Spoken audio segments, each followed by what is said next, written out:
Et attention, je me lance. 27 18 656, c'est le nombre de PV dressés à l'encontre des automobilistes en France pour l'année 2016. Chiffre dévoilé aujourd'hui par le magazine Auto Plus. Bonjour Pascal Pennec. Bonjour. Merci d'être en direct avec nous. Vous êtes rédacteur en chef adjoint d'Auto Plus et vous avez rédigé l'article en question. Ce chiffre, c'est un record. Et ce que l'on note, c'est que dans 60% des cas, ces PV concernent les excès de vitesse. Sans vouloir remuer le couteau dans la plaie, Pascal Pennec, ça montre que le gouvernement a raison de limiter la vitesse sur les routes secondaires ? Ça veut dire que la vitesse c'est un enjeu, c'est sûr. Après, est-ce qu'il faut focaliser sur les routes secondaires ? C'est vrai, c'est un problème majeur en France puisque c'est là qu'ont lieu l'essentiel des accidents. Après, ce qu'on peut déplorer, c'est que effectivement, on constate de plus en plus de vitesse excessive parce qu'il y a des radars automatiques. Par contre, tout ce qui pourrait constituer des outils de prévention, à savoir les contrôles manuels effectués par les forces de l'ordre, et ben là, tous les chiffres sont en baisse. Oui, parce que ce que vous expliquez, il y a deux choses effectivement. D'abord, sur les radars automatiques, vous dites qu'ils sont quand même de plus en plus redoutables. Ils sont de plus en plus redoutables, surtout que cette année 2016 a marqué l'apparition d'un nouveau modèle, celui qu'on appelle le radar chantier ou le radar autonome.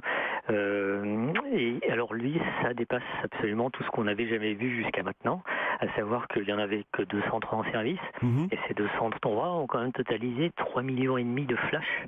C'est juste, ça fait quoi, 17 000 et quelques flashs par appareil. C'est pratiquement 3 fois plus que les autres types de radars, pour dire à quel point ça marche. Et pendant ce temps-là, il y a des chiffres qui peuvent surprendre, mettre en colère les délits de fuite qui augmentent très nettement, l'ivresse au volant au-delà de 0,8 grammes qui augmente également. Et vous parliez des contrôles physiques, les contrôles de la police, de la gendarmerie. Chose étrange, par exemple pour les tests d'alcoolémie, ces contrôles sont nettement en baisse. Et oui, et c'est là où c'est vraiment déplorable, c'est que pour la première fois, on repasse sous la barre des 10 millions de dépistages. C'est-à-dire on revient à peu près au niveau de 2003. On est compte le bond en arrière, c'est terrible puisque l'alcool reste la deuxième cause d'accident mortel. Donc ça veut dire que ce problème n'est pas pris à sa juste valeur. Mais comment vous expliquez cette baisse ? Oui. Comment vous expliquez cette baisse ? Par le fait qu'il y a de moins en moins de forces de l'ordre au bord des routes, parce que c'est vrai qu'avec tous les problèmes engendrés par Vigipirate et compagnie, ils sont mobilisés ailleurs. Donc ça veut dire que clairement la sécurité routière n'est pas une priorité. Et il y a autre chose qui frappe dans les chiffres que vous révélez dans Auto Plus, c'est que le nombre de PV pour l'utilisation du portable au volant recule très nettement. Il recule de 36% en 6 ans. En 6 ans, ouais.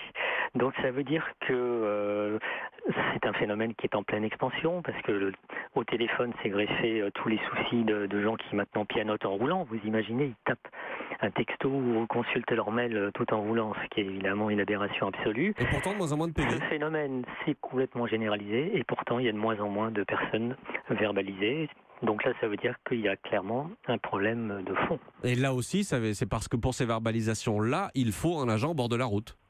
Et voilà, c'est bien le problème, si ce n'est que depuis quelque temps, alors il y a deux phénomènes qui vont se conjuguer mais qui vont prendre un peu de temps. Il y a d'une part les PV vidéo maintenant qui peuvent constater quelqu'un au téléphone, mais ça reste très difficile. Ça commence un peu notamment à Paris, mais il n'y a pas eu énormément de gens verbalisés. Mais par contre, il y a un nouveau radar qui va bientôt arriver. Les premières vont être installées dès cette année. C'est ce qu'on appelle le radar multifonction, non seulement qui va traquer la vitesse, les feux rouges, etc., mais qui est appelé dans un deuxième temps, pas tout à fait tout de suite parce que c'est dur à mettre au point, mais toute une ribambelle d'infractions, les franchissements de lignes blanches, etc., etc., et également le téléphone. Et le téléphone portable. Merci beaucoup Pascal Pennec d'avoir été en direct avec nous. Je rappelle que vous êtes le rédacteur en chef adjoint d'Auto Plus. Et donc ces chiffres, ils sont à lire dans le numéro qui vient de sortir. Merci à vous.